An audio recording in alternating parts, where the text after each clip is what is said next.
Welcome back again to Rinka's Kitchen. I have another family favorite recipe that I'd like to share with you, and this is a traditional Easter recipe. It's called Hungarian Easter braided bread, Magyar Húsvéti Fonott Kalács. And this traditionally was baked by my grandmother or my mother probably a Thursday just before Good Friday. My grandmother would bake this braided bread for Easter. And it was a special treat for us to eat on Easter Sunday. So this was in preparation for Easter Sunday. So what you would need for this, the flour mixture is 10 cups of pre-sifted all-purpose flour, 1 teaspoon of salt, and a rind of 2 lemons. So I've got that prepared here. So I've got the lemon rind already inside of the I'm going to mix it into the flour, and I've got the salt already in the flour. So I'm just going to mix that around. And I've got 10 cups of flour. And this should make about close to about nine loaves if you wanted to make this recipe. You can cut this in half if you wanted to make half of this. But usually, traditionally, this is how many loaves that my mom and grandmother would make, because they would, when they had, of course, they had big family, they had 8 children. But for our family, we would share it with our neighbors. We'd take it over on Easter Sunday as a gift for our neighbors or close friends, and share some Easter bread with them. And this also can be frozen. You can also freeze the bread too. This braided bread. Okay. Now I've got in my recipe, I've got the yeast mixture. And what I did prior to preparing this recipe, you have to prepare the yeast mixture. So I've got it right in my list of ingredients part of the recipe, so you can look at this category is called yeast mixture. And so you would need half a cup of lukewarm water, half a cup of lukewarm milk, 1 tablespoon of sugar, 3 tablespoons of traditional active dry yeast. And I usually buy the one that's in the jar, and they look like tiny little pellets. And you have to make sure that they're fresh, so check the expiry date on the jar and make sure that it's fairly fresh. It's important to buy that so that the due date isn't too close to it. And once you open up the jar, just a tip that once you open up the jar, you should use it within 3 months. It does have an expiry date of within a year, but once you open the jar, you've got to use the yeast, the leftover yeast, dry active yeast, within 3 months. So, and then of course the liquid mixture, 2.5 cups of lukewarm milk and a cup of sugar, and 2 to 3 teaspoons of vanilla extract, and 454 grams of salted butter. So I'm going to show you what that mixture looks like. So I've already got the lukewarm milk, and I've got the sugar. I'm going to be putting the sugar in there. And I've got the butter in there, and then I'm going to put the vanilla. I've got 3 teaspoons of vanilla. Our family likes to use a lot of vanilla in their recipes. So I'm going to mix this around. Now the butter is not going to melt, but what I've done is I've cut up the butter into small pieces so that it softens at room temperature quickly. That's a little tip that my grandmother and mother gave to me, is to cut up that block of butter into smaller pieces, and then it softens quicker. So this has been at room temperature, and it's just easier to work with when you're kneading together dough. So that is the butter mixture. And then the other liquid ingredient is 8 eggs. So I've gotten to get whole eggs, and I briskly beat them with a fork until they're frothy. So that's one of the other other ingredients. And then of course I've got the yeast, and I'm not going to show you that on camera because it's a bit messy to carry over here, but once I start putting it into the well, I'll just show you what the yeast should look like. So what I'm going to do is I'm going to make sort of a well in the center of the flour, and I always start mixing, even with my dough mixture or my pastry mixture, I always start with a wooden spoon, and then of course then I go in there with my my hands and start kneading it. Now you don't want to be over kneading.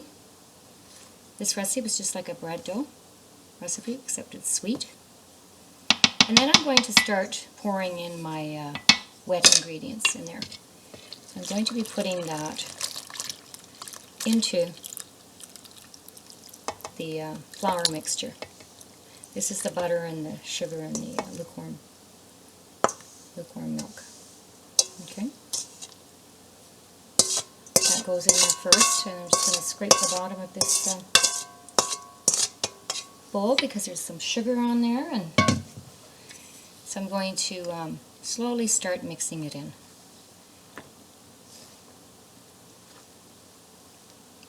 There's a lot of flour in here, so I'm just going to start working it in there slowly to get it going. And when you start kneading it, you're going to be kneading the butter into the dough mixture.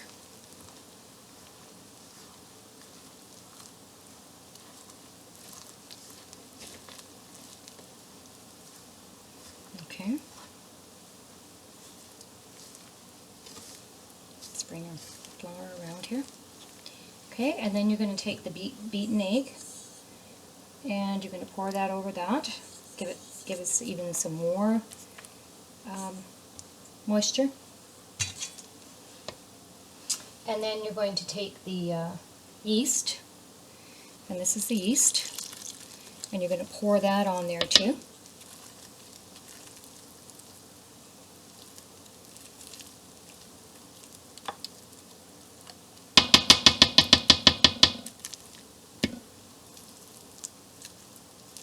Take off as much as you can. So that's the yeast. It's risen over the bowl, so that's good. We know that it's active. It's working well, and it's fresh. It's important to get fresh yeast. Now the fast rising one, I've tried that and it doesn't work as well, but sometimes it will. But the dry active yeast, the traditional dry active yeast, you could probably get that in your local grocery store in the baking section. So I'm going to continue stirring this around, and then I'm going to start kneading it slowly with my hands. But I want to get it so that it's not too watery, and then I'm going to start putting my hands in there and slowly kneading the ingredients together. Now you can use a kneader, electric kneader, if you have one.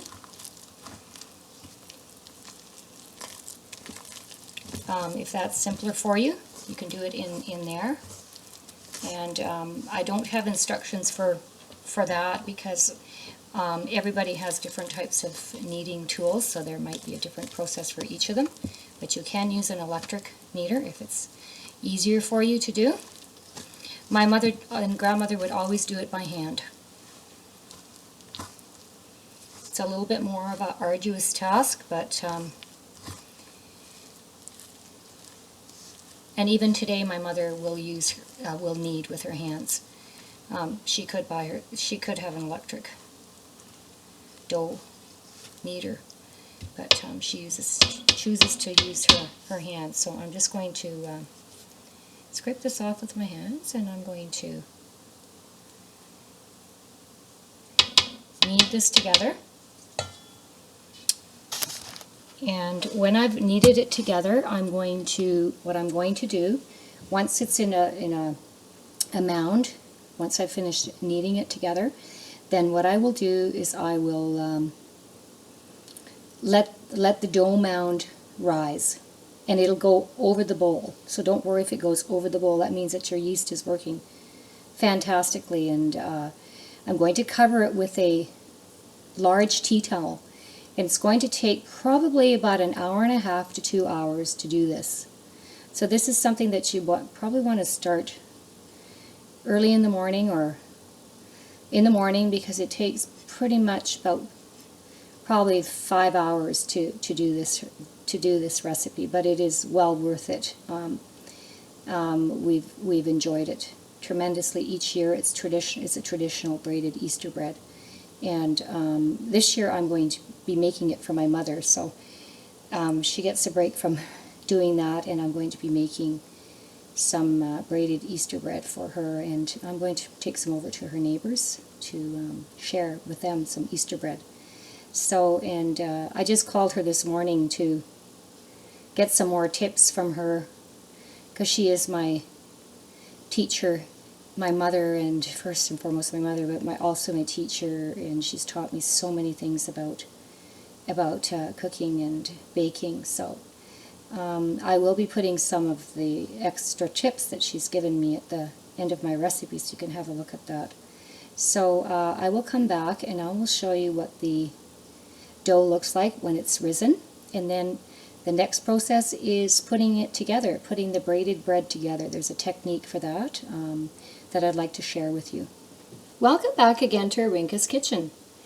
I prepared the dough for the braided bread, Hungarian Easter braided bread, Magyar Húsvéti Fonott Kalács, and it's a traditional bread that my grandmother and mother made at Easter time. Usually they would prepare it on a Thursday, just before Good Friday, and then serve the bread on Easter Sunday. So basically I put the dough together, and the recipe is divided into different parts, like the flour mixture, the yeast mixture, liquid mixtures, and the basting mixture, and I will be showing you how to do that when the braided bread is ready to go into the oven. So what I did was I had the dough rise, and it's quite large in size right now. So I know that my yeast was active, and it's working great. So this is what the dough looks like. And what I'm going to do is I'm going to take it out of the bowl. And what I did was when I kneaded the dough together, I sprinkled a little bit of flour underneath it, and I did add a little bit of extra flour as I was kneading it, because the dough is a little bit sticky, so I added about a 1/4 cup of flour just to sprinkle around as I was kneading the dough together. And I put a little bit of flour on the bottom, so that when I do pull it out of the take it out of the bowl, it's not going to completely stick to the bottom of this large bowl. So I'm just going to take this out, and I'm going to put it onto a floured pastry bread and pastry board. So I've floured a bread and pastry board like that. And what I've done is I've gotten a bowl of flour ready so that I can dip my hands in there, so the dough doesn't stick to my hands. So this is really handy to have, is a bowl of flour in there.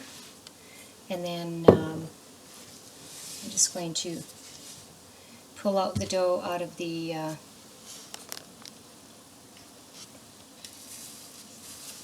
bowl. And it's going to deflate, but that's alright if it deflates. And I'm just going to put it onto the and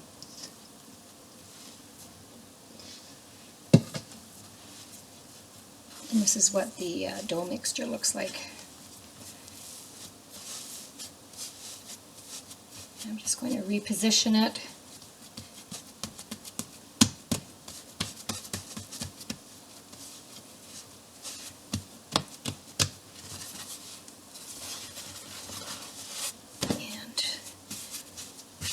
reshape it.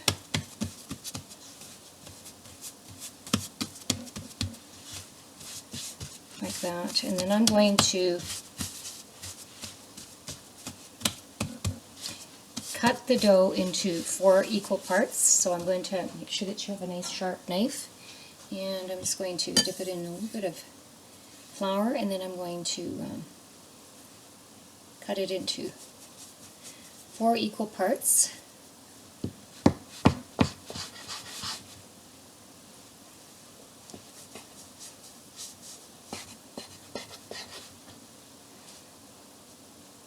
Right down the center, so that you have quarter pieces, like that, equal pieces.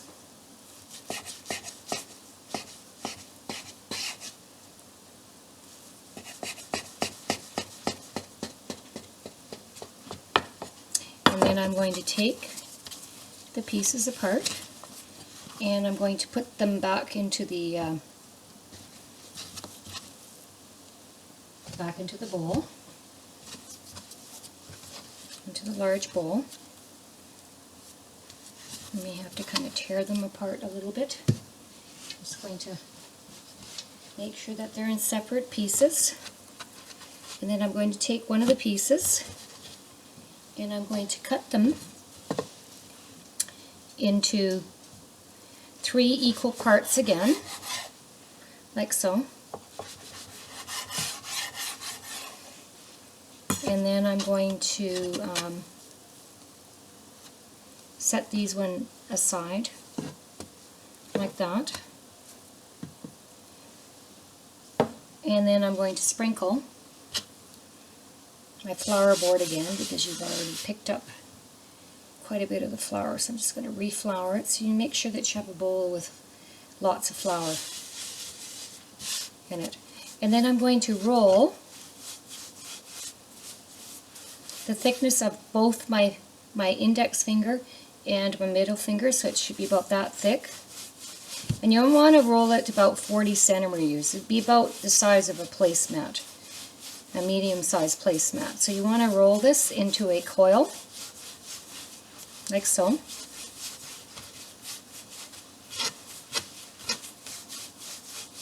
And make sure that your hands are nice and floury into that thickness. And the length should be, it's a little bit tricky, but perseverance, my mother always said, and my grandmother always said, perseverance.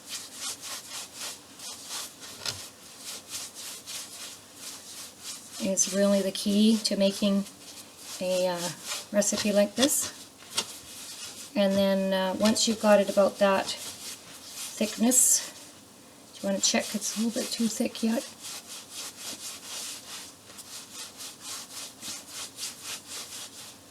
Make sure that your flour board is, your pastry and bread board is floured. Now, this was a traditional recipe for Easter that my mother and grandmother made. So just keep working from the center out. That's the trick of doing this. And that's about the size of a placemat. That's what my mother said. She compared it to that. Measured it. It's about 40 centimeters. Okay. And then you take your other piece and do the same thing. So what I'm going to do is I'm going to come back once I've rolled out the 3 pieces, and then I'm going to show you how to braid the 3 pieces together. And then, of course, you have to put them on a greased cookie sheet or baking sheet, and then let them rise again. The braided bread loaf rise, and then you baste it with egg mixture, and then I'm going to be showing you that process too. Welcome back again to Rinka's Kitchen. Now what I'd like to do is show you how to braid the bread dough. I've rolled them out into 40 centimeter length coils, and they should be about the width of your index and middle finger, so the thickness should be about that. And I'm just going to show you what the coils look like. And I've already braided 2 of them, and you'll end up with 4 loaves. So I've what I do is I kind of roll it like this, kind of start rolling it, but then I also just kind of stretch out the coils, and I've got them lined up beside each other, and making sure that you have enough flour on your pastry and breadboard. And then I'm just going to show you what to do here at the end so that you can see what I'm doing. So what I'm doing is I'm joining the 3 ends like this together, making sure that the coils are together, and my middle part of my braid is going to be what I'm going to be working with. So I'm going to be starting at the top, and I'm going to be bringing this coil over.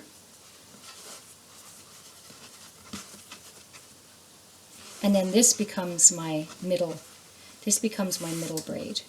And I'm going to be bringing it over to this side. Then this piece here, so the pieces change like position. So this one, then you go over this one, and then this becomes the middle, and then you bring it over. So this becomes the middle part. Then you bring this one over. So it's always, and then this one becomes the middle one, and then you bring it over to this side, and then this becomes the middle again, and you bring it over to there. And then this piece here in the center, because you've got these 2 at the side, then you have this being the middle position. Then this becomes the middle, and then you bring it over here, like that. And then this one becomes the middle, and you bring it over that. Now, once you've run out of dough, the coil, then you just sort of tuck it in, like so, and then you kind of push it together a little bit, like that, and that's your,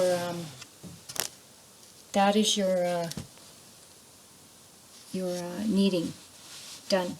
And I've got a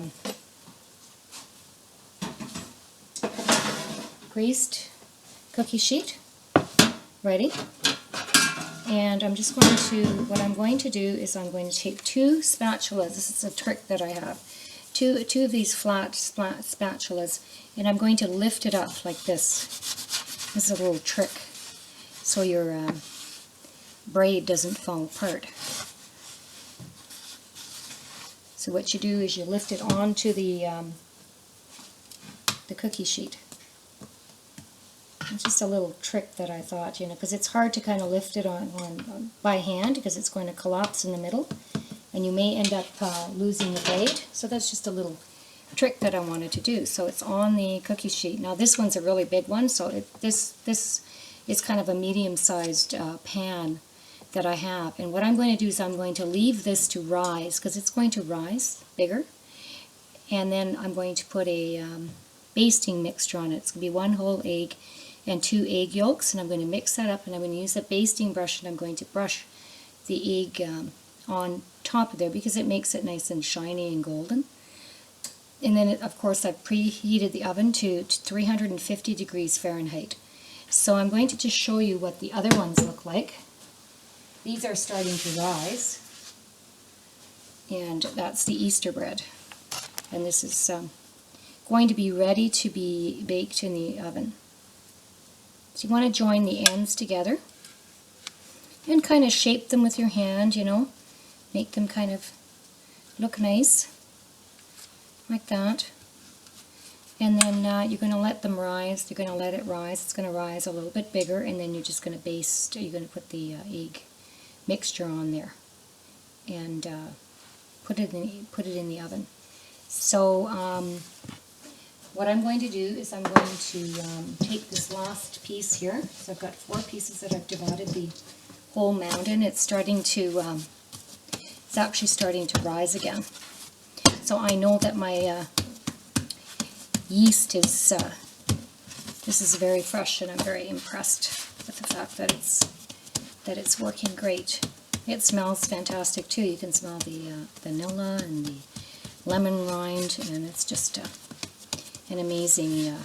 So I'm just going to reshape this again, and I'm going to take my sharp knife, and I'm going to divide it into 3 equal pieces.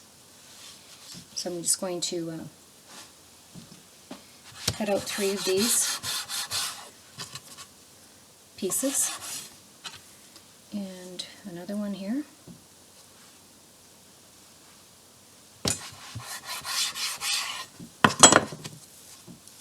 I'm just going to set these ones aside,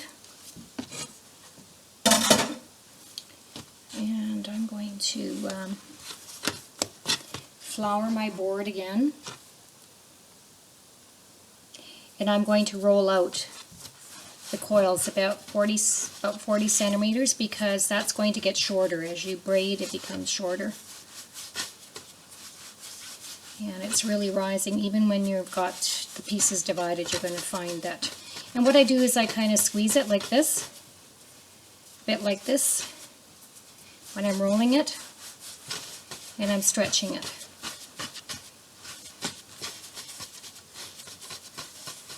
Like so.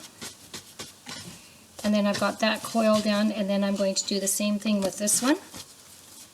I'm going to roll it like this. Get some more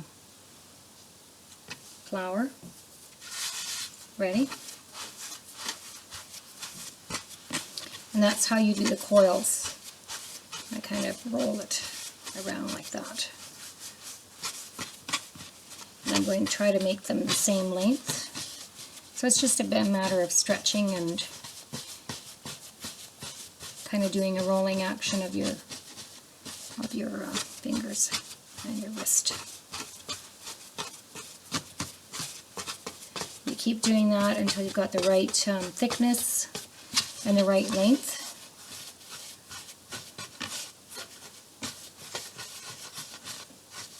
And then you take your third one, and then you do the same thing there.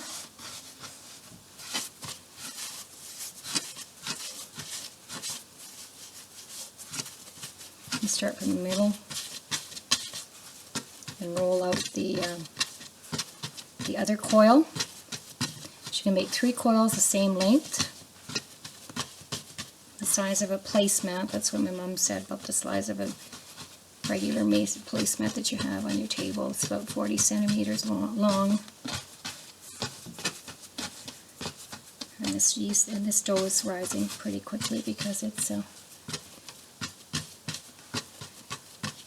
good batch of yeast. Okay, so what you do is you start by joining, again by joining the one end together like that. You bring them, move them closer together, and then you take your middle piece and you lift it over to this side, and then this becomes the middle, and this goes over. You position this one over and you braid it. You keep braiding it like that, and this becomes a middle piece again, and this goes over on this side. You keep kind of adjusting the coils. This becomes a middle piece, and you bring it over. This becomes a middle piece. You bring it over to this side. And then this becomes a middle piece. You do that, and this becomes middle. That wraps around onto this side. So it's back and forth. And this one goes here.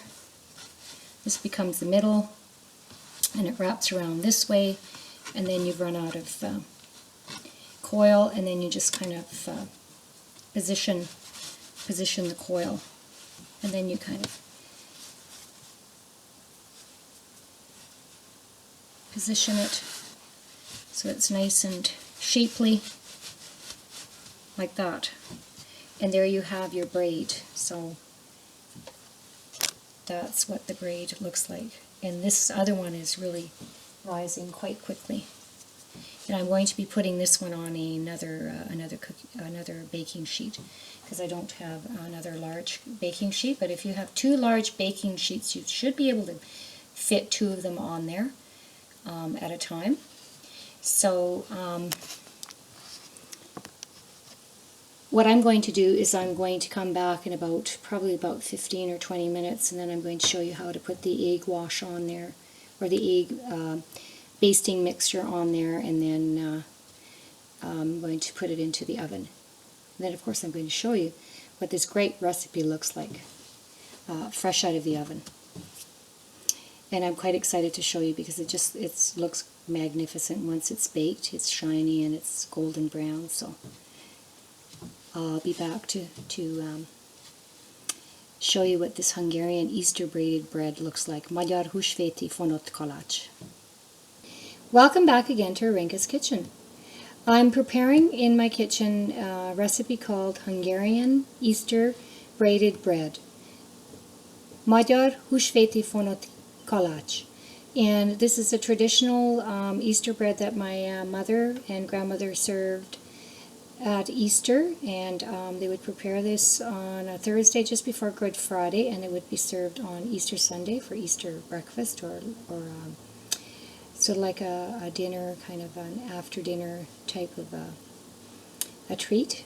So what I'd like to do is show you what this braided bread dough looks like before it's going into the oven. So I've braided the dough, and now I've let it rise, and it's they're quite large loaves, and what I'd like to do is show you what they look like. And I've put together 2 whole eggs, 4 egg yolks, and I've beat it lightly with a fork until it's frothy, and I'm using a basting brush like this one, and I'm going to dip it in the egg mixture, and I'm going to brush it, and I'm going to generously brush it with the egg mixture, because the more egg mixture you use, the more golden and shiny it becomes, so that the color becomes very, very magnificent.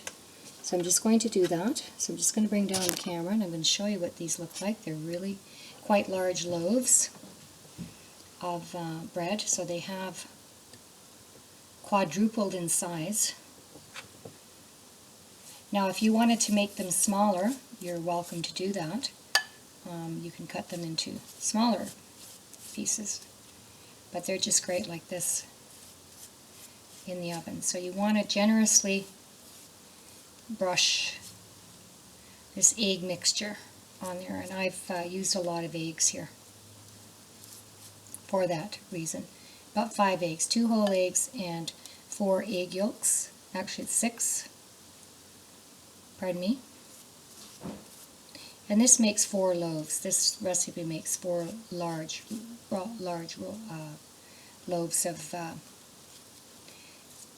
Easter bread. Now there's different kinds of Easter bread that you could make. You could add raisins to this recipe if you wanted to, but this is my grandmother's recipe. And the vanilla and the lemon rind and the butter and the milk and that make it a very, very tasty. So I'm just going to continue brushing all of these loaves with the egg wash. I'm going to make sure that I'm getting the sides also. So I'm just going to go over and over it again until it's got a lot of egg on there at the top, because it's going to make this look really, really shiny and golden brown. That's the uniqueness of this, and this is something I always looked forward to at Easter time, was the Easter bread. And then my mom would cut it up into slices and put butter or margarine on it. And it could be served with your favorite tea or coffee. So if you're having a lot of guests over, this is great to have. As kind of like even as a dessert. And of course, they do freeze well. Wrap them in parchment paper. You've got some parchment paper at home. Wrap them in that. Put them in freezer bags, tight freezer bags, and they can be warmed up in the oven or in the microwave if you want, but the oven is probably better. So I'm just going over and over it again until I have a lot of egg wash on there. So that's one of them, a set of those, and then I'm going to take the other one that I have here, and I'm going to do the same thing with this one. I'm going to use all of this egg mixture. I'm going to brush it on there and use all of it up. So I might go over the other ones again. And of course my oven is preheated to 325 degrees Fahrenheit and 350 degrees Fahrenheit. And I'm going to be baking this for about 35 minutes, and then I'm going to lower the temperature to 325 degrees Fahrenheit, and then I'm going to bake it for 10 to 15 minutes. Now, when it starts getting really golden brown, you can take it out after the 10 minutes. So between 10 and 15 minutes. And then, of course, you have to cool them before you remove them from the baking sheet, and before you actually store them. I'm going to be taking this over to my mom's tomorrow, and I'm going to be wrapping them in, letting them cool, and I'm going to be wrapping them in parchment paper and putting them into a sort of like a freezer-like container to take over for storage container to take over tomorrow for a treat, because they're having their 57th anniversary year. They've been married 57 years, and so I'm going to be taking this over.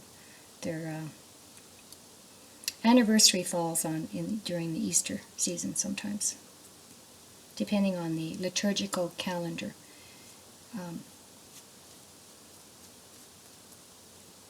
This year it's their anniversary is close to Easter Sunday, so I thought I would make the Easter bread ahead of time for them and take it over.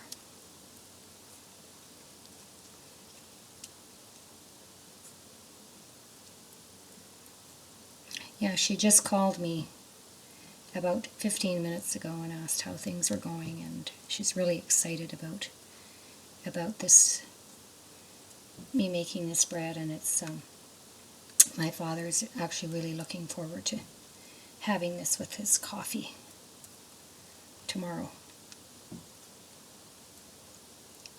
So I'm just going to continue doing that, and I'm going to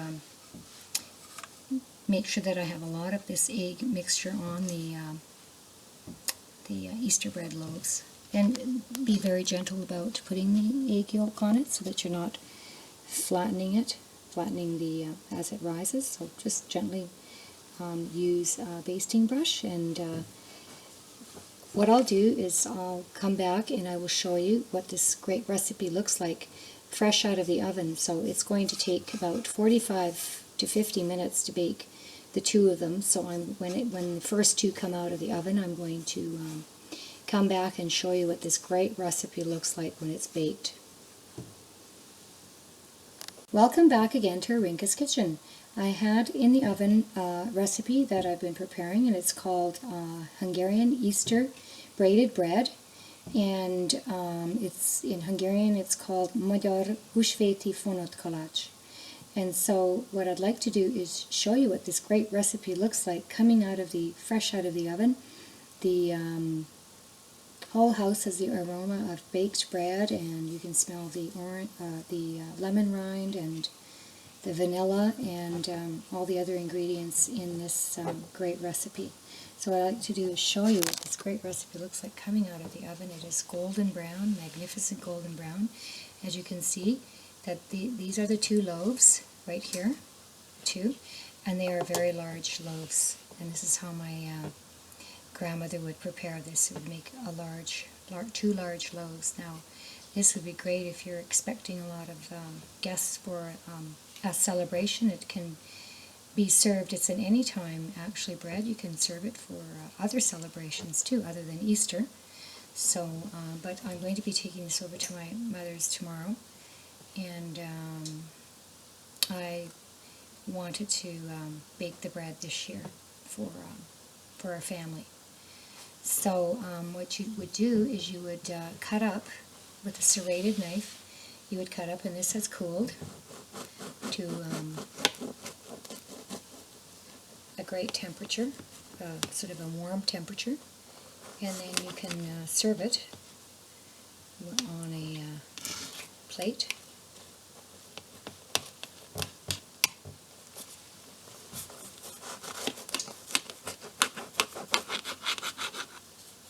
And this is what the inside looks like, and this is the end of the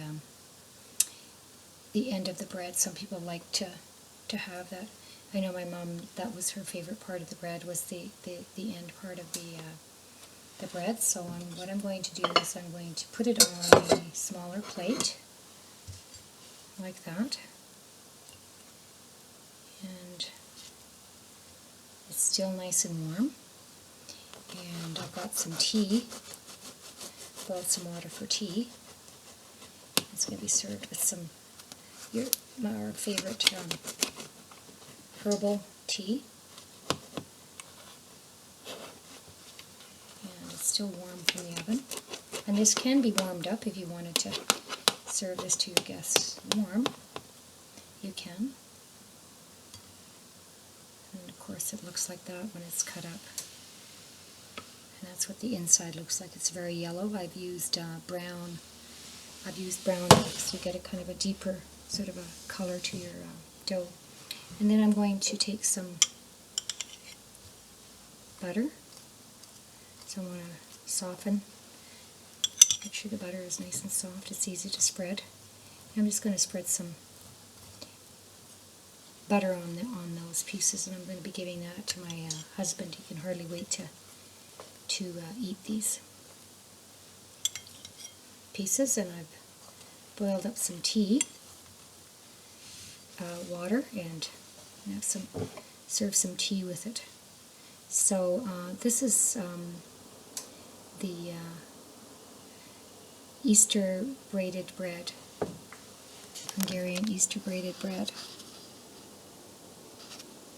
So if you have any questions or comments regarding this recipe, please feel free to contact me at irene@arinkaskitchen.com or arinkaskitchen.com. I hope you enjoy serving this to your family and friends. Until next time, bon appetit, jó étvágyat!